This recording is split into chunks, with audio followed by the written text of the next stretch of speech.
going on, guys? It's Jack Gills1875 here, and today I'm doing the video picked by you wonderful people, and that is the best club from each republic of the Soviet Union. It was really tight again on the Twitter poll, but it's great to be doing a video that I know you guys really want to see. So yeah, I'm more than happy to do this one. It edged the best club from each Bezirk or district from East Germany. It just edged it ever so slightly. I think there was about 2 or 3 votes in it, so it was close again, but it's good to know I'm doing a video that you guys really want to see. So this one's pretty self-explanatory. I'll be going through each of the 15 republics, now modern day countries, that made up the Soviet Union. I'll be going through them alphabetically from Armenia to Uzbekistan, and just picking out what, in my opinion, is the best club from that country or republic.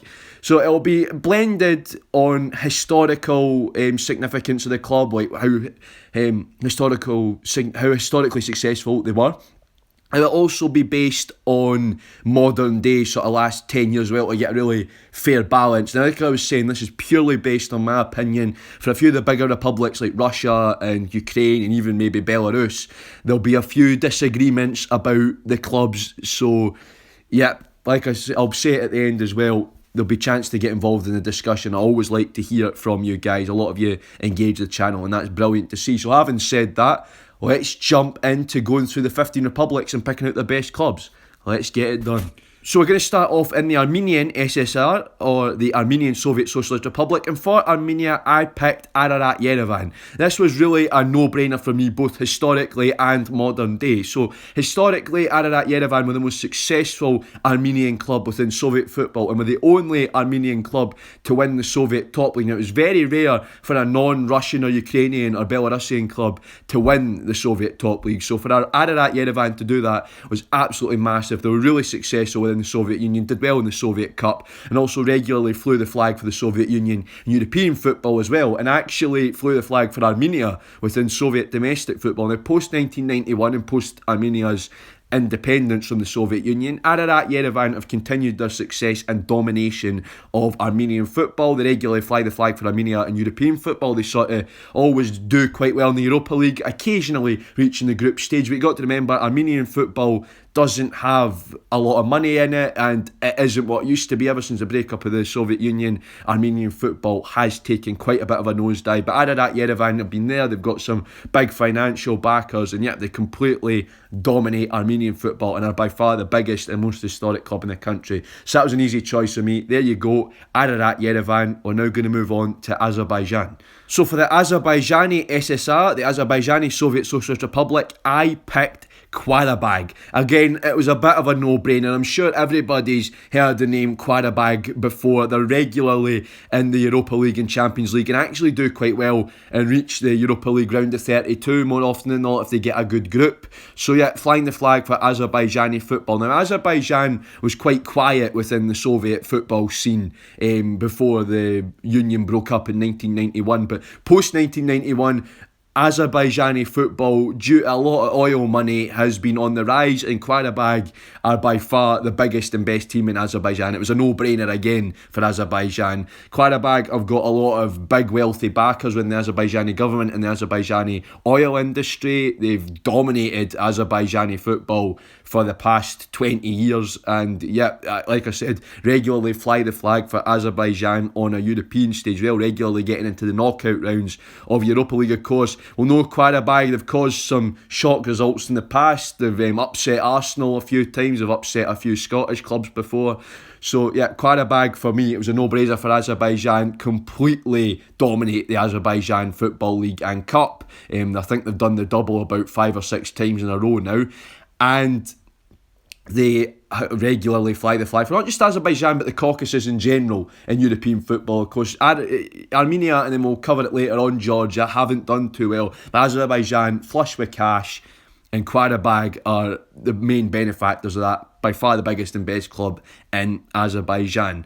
Of course, Azerbaijan was also host to the Europa League final between Arsenal and Chelsea. That was played in Qarabag's stadium, the Olympic Stadium in the Azerbaijani capital of Baku as well. So yeah, Azerbaijan Azerbaijani football is really, really up and coming. So now we're going to move on to Belarus. So for the Belarusian SSR, the Belarusian Soviet Socialist Republic, I picked Dynamo Minsk. And this was really, really tough between Dynamo Minsk and Bate Borisov, because Bate Borisov are slowly taking Dynamo Minsk's crown away from them, are slowly chipping away at that record league title holder's position. But I had to go for Dynamo Minsk based on the weight of history. Dynamo Minsk, one of the most successful club from Belarus in Soviet times, and were actually one of the most successful clubs in the Soviet Union as a whole, regularly sort of breaking the dominance Ukrainian and Russian clubs had on the competition, on the Soviet top league.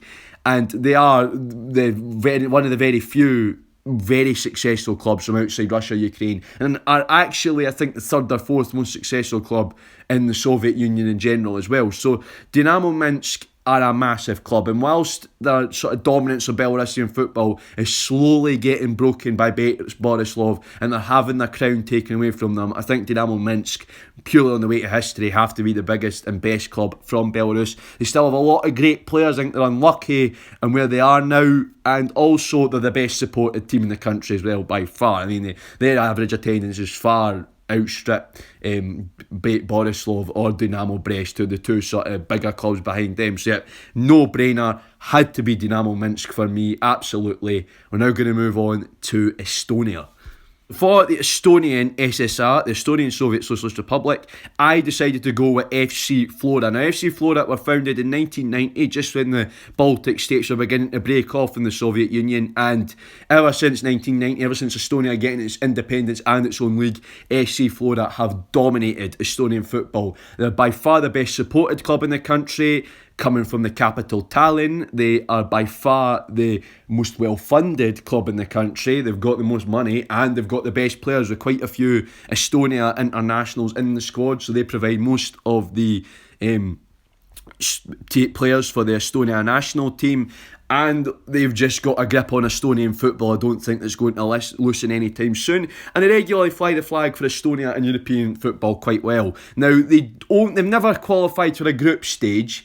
It's only been like sort of later stages of the qualifiers, but considering Estonia's coefficient and considering where they start out in the qualification process, I think that's actually quite a good position to get to. They also very nearly caused an upset against Eintracht Frankfurt a few seasons back. They drew 1-1 with them in the home leg, and then when they went out to Germany they got roundly destroyed. But still, a 1-1 draw against a big German club for a club from Estonia is not bad at all. So most seasons they absolutely dominate Estonian football. They win the league by quite a point margin, and that's purely because they have the best players and they have a lot of money. Also, a little thing for any Liverpool fans out there, I know if you're Liverpool fans watch the channel, Klavan, the Estonian, probably one of the very few Estonians to play in the Premier League, started out his career out at FC Flora as well. So yeah, by far the biggest club in Estonia, and it was a bit of a non-brainer for me. So we're now going to go back to the Caucasus and move on to Georgia. So for the Georgian SSR, the Georgian Soviet Socialist Republic, I picked Dynamo Tbilisi. Again, this one was a very, very easy choice. Georgian football hasn't really fared well after the breakup of the Soviet Union, but one of their clubs has, Dynamo Tbilisi. Now, Dynamo Tbilisi were one of the very few clubs, like I was mentioning when we were talking about Yerevan, outside of sort of Ukraine, Belarus and Russia to do well in the Soviet top league. And Dynamo Tbilisi regularly did well in the Soviet top league, won it a few times as well. But Dynamo Tbilisi's biggest claim to fame is being the only Georgian club to win a European trophy when they won the Cup Winners' Cup, beating Kyrgyzstan in the final in Dusseldorf. So that's Dynamo Tbilisi's really big claim to fame. Post-1991 and Georgia's independence, Dynamo Tbilisi have completely dominated Georgian football. Now, Dynamo Batumi and Traktor Zadze are now beginning to challenge, but they're not quite yet. So Dynamo Tbilisi by far is the biggest and best club from Georgia, in my opinion. They've got the best players, they contribute a lot to the Georgian national team, they've got the weight of history, like I said, the only Georgian team to win a trophy. Now, considering Georgia's position in the Soviet Union, it was quite a poor republic, and even now it's quite a poor country. Considering that Dynamo Tbilisi won a European trophy, it's fantastic for them as a club. And yep, now they dominate Georgian football, the best funded club. The president is a big fan of Dinamo Tbilisi as well, so they've got fans in high places. And yet they completely dominate Georgian football. They're firmly the kings of Georgia, and I don't think that is ending anytime soon. I think it's safe to say that the kings of the Caucasus as well, in fact, they're definitely much better than either Qarabag or Ararat Yerevan, because Dinamo Tbilisi regularly do quite well in Europe. Now, it's been a wee while since they made it to the group stages of the Europa League, but they do regularly do quite well in qualifiers. Now, maybe Qarabag will challenge for the King of the Caucasus crown. I don't know, but still, Dinamo Tbilisi, by far the biggest club in Georgia for me, no questions asked, based on history and based on the fact they utterly dominate Georgian football now. So now we're going to move on to Kazakhstan. So from the Kazakh SSR, the Kazakh Soviet Socialist Republic, I have picked FC Astana. Now there's a story of corruption here that's going to be common on our visits to Central Asia in this video. Now, Astana just happened to come from the country's capital, which was recently renamed Nur-Sultan after the country's despotic dictator Nur-Sultan Nazarbayev. Now, coming from a city which is the capital and named after the president has its perks. Add on top of that the president's son is the club president and a major backer financially the club, well, you've got a recipe for success. Now, despite the club only being 13 years old, they have already become massively successful in Kazakh football and have already become the Kazakh record champions. Now, make of that what you will.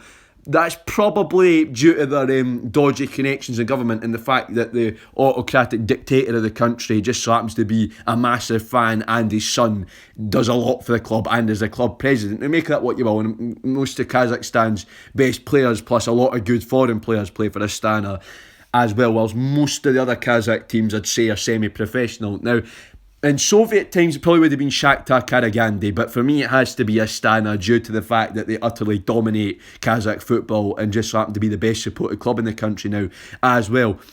And FC Astana will be notable for Kazakhstan, flying the flag for Kazakhstan on the European stage when they beat Man United's B team. I mean, it was a B team, but still, Man United's B team could probably smash most teams in Europe anyway. Beating Man United's B team in Kazakhstan in the Europa League a few seasons ago. I'm sure everybody will remember that. But yeah, Astana for me, because they just dominate Kazakh football. Again, make of it what you will, the connections. But yeah, it was an easy call for me with this one, FC Astana. We're now going to move on to Kyrgyzstan.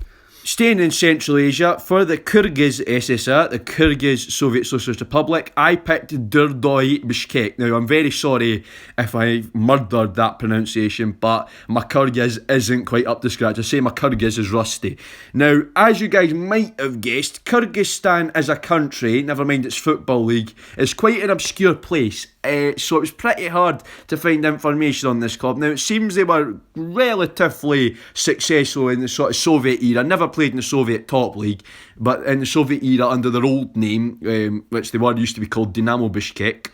And then they changed to Durdoy, which obviously means something in Kyrgyz after independence from the Soviet Union. And they're the most successful club in Kyrgyz football, record holders of the Kyrgyz League, and it looks like they might lose their crown this season, although the league's just started in Kyrgyzstan and they're only a few points behind the league leaders, who I really cannot pronounce their name. I do apologise, I'm not even going to attempt it. But yeah, Durdoy Bishkek. They get to the sort of later stages of the qualifying for the Asian Cup as well, the Asian Champions League, which is not bad considering Kyrgyzstan is one of the poorest countries in Asia, and Kyrgyz football isn't exactly well funded. Now, Durdoy Bishkek have quite a few foreigners in their team, mostly Russians, which is actually quite a good sign of financial dominance. So yeah, I just picked them out mainly because of the record league holders. Like I said, Kyrgyz football isn't exactly like the La Liga Premier League. It's not attracting millions of worldwide viewers, so there's not much to really find on Kyrgyz football. The most popular sport in Kyrgyzstan is actually polo, when you're, that sport, except they don't ride horses, they ride camels. That's a true fact. There's Jack's fun fact for the day. So it's not even the most popular sport in the country, really, football in Kyrgyzstan. So yeah, I do apologise, this one's been a bit vague, but there you go. So there you go, Durdoy Bishkek. We're now going to move on to Latvia. So moving back to the Baltic, for the Latvian SSR, the Latvian Soviet Socialist Republic, I have said FC Riga. Now again, this is one of these very, very new clubs. It's become very successful very quickly, but due to a lot of cash. Now, Riga have just been a recent phenomenon within Latvian football, and the record Latvian champions, again, I'm not even going to try and pronounce that name, I don't want to offend anybody, but the record Latvian champions, old record Latvian champions, went bust and are now started out as a phoenix club in the lower reaches of Latvian football, so I had to put Riga in here. Again, I don't think there's anybody that watches the Latvian league, but Riga are actually becoming very quickly successful. They've won a few Latvian league titles, won a few Latvian cups. I think they've done the double about twice as well, and they actually have done quite a good job of raising Latvian football's profile within the European stage as well. They regularly do well in the Europa League qualifiers. If you guys remember back last year in the summer, they very nearly caused an upset against Celtic as well. They actually held their own quite well against Celtic at Old FC Riga. So yeah, I think it was a bit of a no-brainer for me. Latvian football out of the Baltic states is probably the one with the least money and the sort of lowest profile, most obscure sort of thing. But Riga are changing that. Riga are doing really well. They'll be aiming to maybe try and get into Europa League group stage. They've got quite a bit to go, given that they're about 5 or 6 places below Scotland, and we don't have a good coefficient as it is. So yeah, Riga do have a bit to go, but they do have aspirations. They have an aspirational owner. They're quickly attracting a lot of fans, and not quite the best supported club in Latvia yet, but they do have the second highest average attendance in the Latvian league, and they're an up-and-coming club, but I've got to say they are the best and perhaps the biggest right now, given that the most historical club from Latvia has went bust and has started out as a phoenix club in the lower reaches of Latvian football. So it had to be FC Riga for me. We're now going to move on to the other Baltic country in this video, and that is Lithuania.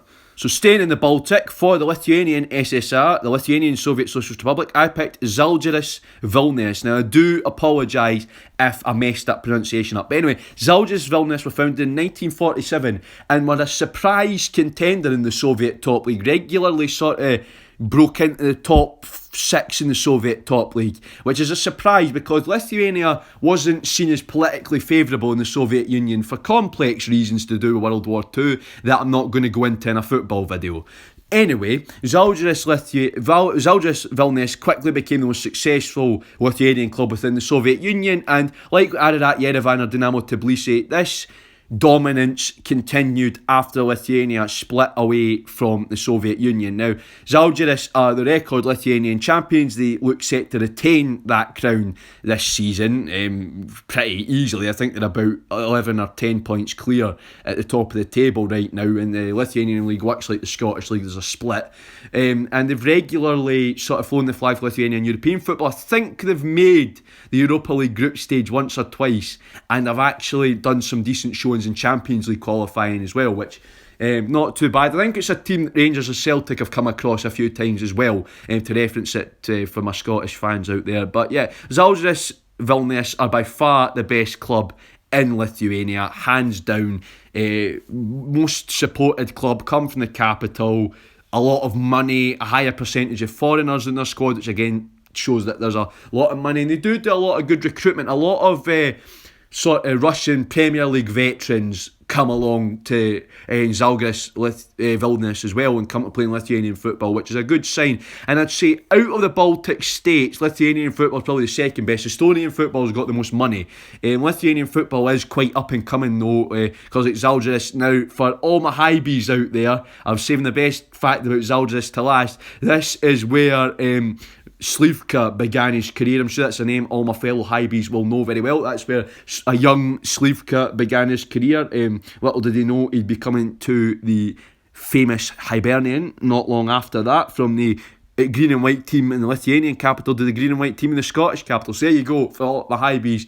That was my fact for Žalgiris, the best fact, that Slivka started out at Žalgiris Vilnius. We're now going to move on to Moldova. So for the Moldovan SSR, the Moldovan Soviet Socialist Republic, I picked Sheriff Tiraspol. Sheriff Tiraspol are record Moldovan champions and have absolutely dominated Moldovan football post-independence. Now, Moldovan football in Soviet times was a non-story. No Moldovan clubs ever played in the Soviet top league. But after the breakup of the Soviet Union, Moldovan football gained a reputation as one of the most corrupt leagues in Europe. That's brilliant. Yeah, even ahead of Serie A. What happens in Moldovan football makes the Calciopoli scandal seem like nothing. So basically, Sheriff are the most successful club in Moldovan football, like I was saying. The record holders of the Moldovan League regularly dominate Moldovan football and are the only Moldovan club to really get anywhere in Europe. Regularly sort of get to the later qualifying rounds of the Europa League, and I've been in the Europa League group stage a few times.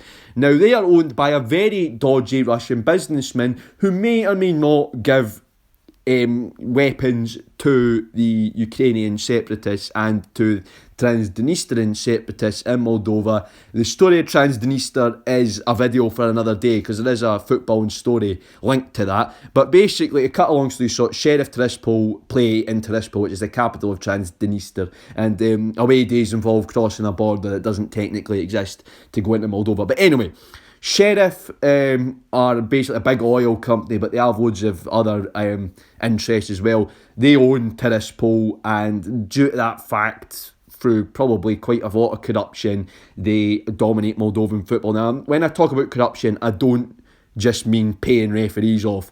I mean blowing up the cars of other clubs' players and presidents and managers, which has happened. Now, you can't prove it's the sheriff owners and the sheriff leadership that have done that, but it's probably very likely they did, or they paid the police to do it. There's a lot of corruption in Moldova, one of the most corrupt countries in Europe, in fact. Now, Sheriff Tiraspol, for fair means of foul, have dominated Moldovan football. That's why I've had to put them there. They dominate the Moldovan Cup. I think they're the record holders of that as well. And they dominate the Moldovan League. They're the only club that flies the flag for Moldova in European football. And the Moldovan national team play in their stadium, and they contribute quite a few players to the Moldovan national team, and have quite a few good up-and-coming young players from other parts of the former Soviet Union as well. So it had to be Sheriff Tiraspol for me. We're now going to move on to the big boys, Russia. Moving on to the centre of the Soviet Empire, Russia, and I've said Zenit St. Petersburg. And this will be the one that will probably cause the most controversy and arguments in the video, because a lot of you will be saying, what about Spartak? What about CSK? What about Dynamo? What about Lokomotiv even? I've went with Zenit St. Petersburg because despite the fact Spartak are the record Soviet and Russian champions, they've not been having a great time of it recently, and the other big Moscow clubs have just fell by the wayside and are having what I'd say are quite bad periods in terms of how they would normally be. Now, Zenit did actually do some decent stuff under the old Leningrad name back in Soviet times, but as Zenit St. Petersburg with the backing of Gazprom, the last 10 years, it's just Russian football's become the Zenit St. Petersburg show, and they're slowly chipping away at Spartak Moscow's crown. It's not anywhere near yet, but they are slowly chipping away at it. Now, Zenit St. Petersburg, one of the best supporter clubs in the country next to Spartak Moscow, probably, I'd say, slowly becoming more successful in terms of the last 10 years. They got the best crop of players out the league, I think. And they've got the most foreigners, and they're the richest club in the country as well, due to the backing from the Russian state oil company and gas company Gazprom, who are obviously absolutely massive. They more or less own the club. They've done a lot of backing. Plus, Zenit have done really, really well in European football. They regularly reach the Champions League group stage and even got into the round of 16 on occasion as well. So it has to be Zenit St. Petersburg. Historically, I would say Spartak, and I was literally, when I was making this, I was 2 minutes away from putting Spartak in it, but I stuck with Zenit purely because of their dominance of Russian football. So the past 10 years, they are a massive club. They've got some fantastic players. Look at former Zenit players that have went on to bigger and better things. Look at Axel Witsel, for example. He got his chance at Zenit. He's now at Borussia Dortmund, and Zenit are also, like I was saying, they've created a lot of good players. They provide a lot of good players to the Russian national team, and they regularly, really properly fly the flag for Russian football in the European competitions, especially the Champions League, which is massive. So it has to be Zenit. They just edged Spartak out for me, but yeah, it has to be Zenit. We're now going to move on to Tajikistan. For the Tajik SSR, the Tajik Soviet Socialist Republic, I've said FC Istiklal Dushanbe. I do apologise for that pronunciation. Anyway, Istiklal Dushanbe are by far the biggest club and best club in Tajik football, have utterly dominated Tajik football for years, and that is including Soviet times, which I'll talk about in a minute. So Istiklal Dushanbe are the record holders of the Tajik League and look set to retain that crown, albeit narrowly. I think they're top of the Tajik League by 2 or 3 points. I don't know why the Tajik League seems to be so popular, but there was quite a lot on it. Anyway, Istiklal Dushanbe, there's a story of corruption behind it, but before we talk about that corruption, in Soviet times they were known as CSKA Dushanbe. Of course, CSKA, like CSKA Moscow, army team. They were the representatives of the Soviet army in Central Asia. As such, they were the only Central Asian team to play in the Soviet top league, the only one from the Central Asian republics to play in the Soviet top league, and regularly did very, very well in the Soviet top league, and provided the only ever Tajik to play for the Soviet national team as well. So that is a brilliant achievement in the club. After independence and Tajikistan's brutal civil war, they kept the association with the army and changed to Istiklal, which must have something to do with the army. Anyway, the president of Tajikistan and his son are both co-directors of the club, and due to the connections with the army, they have obviously dominated Tajik football. Make that what you will. They might just be the best club, but then yet again, there's probably a lot of corruption at play. Tajikistan is one of the worst countries in Central Asia for corruption and human rights abuses. Just a little fun fact for you there as well. But yeah, Tajikistan and Istiklal Dushanbe have a strong link. 10 out of the 11 starting for Tajikistan in their Asian Cup qualifiers are from Istiklal Dushanbe.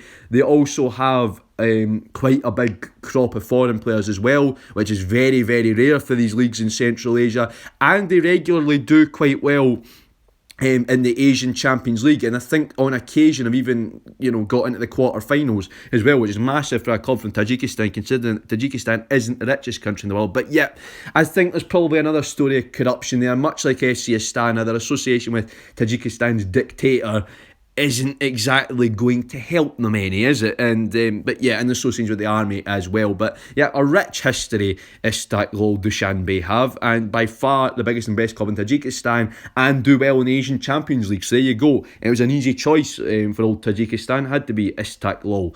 We're now going to move on to Turkmenistan. Staying in Central Asia, for the Turkmen SSR, the Turkmen Soviet Socialist Republic, I picked Altan Asir Ashgabat. Now, a bit like Kyrgyzstan, Turkmenistan is an obscure country, and as such, their football league is quite obscure. Now, from what I can find, Altan Asir Ashgabat, who are only founded in 2008, are the record holders of the Turkmen League and are about to keep that crown, about to keep the league title.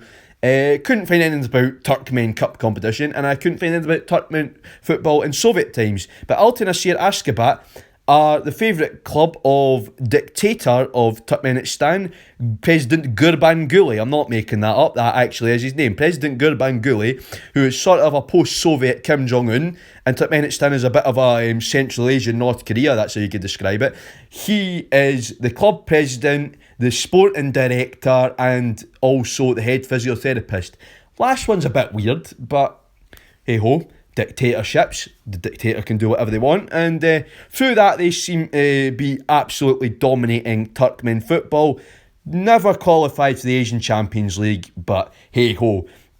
I do apologise, this was a bit short and sweet for this one, but really Turkmen football isn't exactly like the La Liga, Premier League, like I was saying for Kyrgyzstan. Not much I can find on it other than Gurbanguly does just about everything at the club. Expect them to put on his boots and go out playing in a minute. And they are the most successful in Turkmen football. So there we go. We're now going to move on to Ukraine. For the Ukrainian SSR, the Ukrainian Soviet Socialist Republic, I have said Dynamo Kiev. Now, a lot of you all have wanted to see Shakhtar Donetsk here. But, and hear me out, I have based it on history this time, plus sort of this season as well. So, Dynamo Kiev are by far the most successful club from Ukraine. and the second most successful in the Soviet Union. Now, across the Soviet and Ukrainian football, Dynamo Kiev have an astounding total of 49 pieces of silverware, 28 Soviet/Ukrainian league titles, and 21 Soviet/Ukrainian cups, making them record Ukrainian champions of the league and cup, and the second best only behind Spartak Moscow when you look at the Soviet Union as a whole. They also have 3 European trophies to their name, 2 Cup Winners' Cups, and a UEFA Super Cup as well. So Dynamo Kiev are just absolutely massive.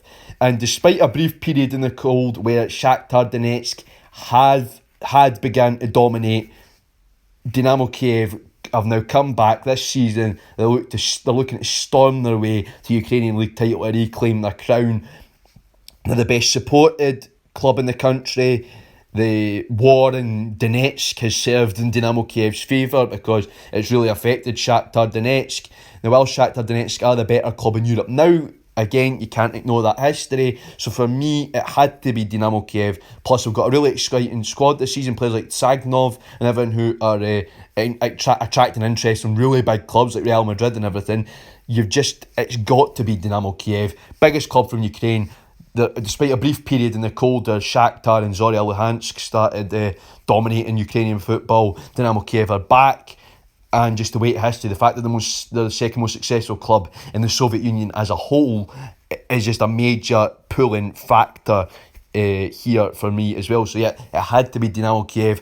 I'm sure you guys will disagree with that because a lot of y'all want to see Shakhtar Donetsk in there, but we will see. Now going to move on to Uzbekistan. Last but by no means least, in a return to Central Asia, we have for the Uzbek SSR, the Uzbek Soviet Socialist Republic, Pakhtor Tashkent. Again, sorry if that pronunciation is wrong. Now, Uzbekistan, like their Central Asian neighbours, is a dictatorship, and dictator Islam Karimov just so happened to be a boyhood when they were known as Dynamo Tashkent fan in Soviet times. And Dynamo Tashkent were actually quite successful. Never played in the Soviet top league, but they did do occasional goodnesses in the Soviet Cup, which is rare for a Central Asian club. We're okay within Uzbek regional football in the Soviet Union as well. Then post-independence, changed the name to Pakhtor, kept their association with the police though, and have now dominated Uzbek football. And as I said, when the dictator of the country, Islam Karimov, just so happens to be a boyhood fan, that helps massively as well. Not saying that's why they've won all those league titles, but maybe a few referees have been intimidated by the KGB, as it is still known in Uzbekistan. And Pakhtor have kept that association with the police, which has probably helped them out massively. They dominate Uzbek football. They've also got some backing from a Saudi oil company as well, which will help two corrupt sources of money there. And Uzbek football is cited as being one of the most corrupt in Asia as well.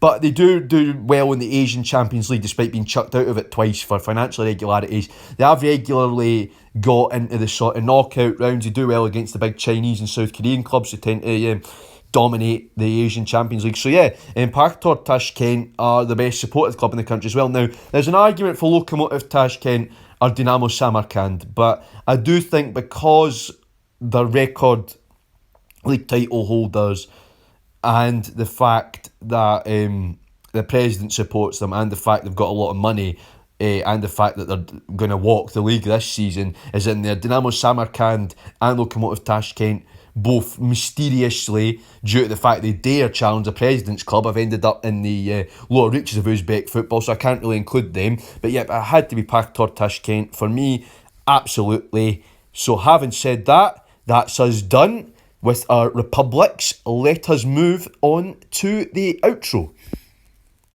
So there you have it, guys. That was a whistle-stop tour of the Soviet Union, looking at the best club from each former Soviet Socialist Republic. I really hope you enjoyed this video. Again, thank you for everybody that voted on the poll. It's great to be doing videos, like I was saying at the start, that I know you guys want to see it because you voted for it. And this one's been really, really interesting to make, especially going to places like Turkmenistan and everything like that. Places that you only really see on an atlas. You know, you don't really know much about, and you really got to know the countries through looking at their football. And I've got to say, football in the former Soviet Union is just as diverse as the former Soviet Union itself, from teams like Dynamo Minsk that are pretty just bog standard football teams, to teams like Alta Nasir Ashgabat, who the president, Gurbanguly, is just about everything at the club. So yeah, it's brilliant to see from Central Asia, from the steppes of Central Asia up to the Baltic Sea coast in Estonia, from FC Flora to Pakhtor, Tashkent. They're so diverse, and I really enjoyed doing this one. I really enjoyed researching it. It was really interesting. Apart from Kyrgyzstan and Turkmenistan, trying to find stuff in their football league is a nightmare. But it was really interesting, this video. I really enjoyed making this one. Slightly even more than my East Germany football content. I know you guys will be surprised at that, but yeah, Soviet football is interesting. If you enjoyed the Soviet football content, leave a massive thumbs up on this video, because I'll have loads of other Soviet stuff coming out soon if you guys like it. I've got a few more videos in the pipeline. So again, guys, as always, thank you for the support on the channel. It is mental. We're now nearly at 260 subs. I'm at 257 now. Thank you to all the new subscribers that have jumped on over the past couple of weeks. It's absolutely brilliant to have you guys on board, so keep your eyes peeled for more content like this and more Hibs and East Germany football content as well. So I really hope you enjoyed this video. Like I was saying, guys, thank you for the support and get involved in the discussion. I know there'll be a lot of you that will want Spartak Moscow or Bate Borislav or Dynamo Moscow or Shakhtar Donetsk. I know there'll be a lot of you wanting loads of different clubs there. Even fans of Uzbek football, if there's any out there. Lokomotiv Tashkent, left them out. But yeah, guys, I really hope you enjoyed the video. Like I said, if you enjoyed it, leave a like. If you're new, please smash that subscribe button and get involved in the discussion. I love to hear from you guys. Until next time, Jack out.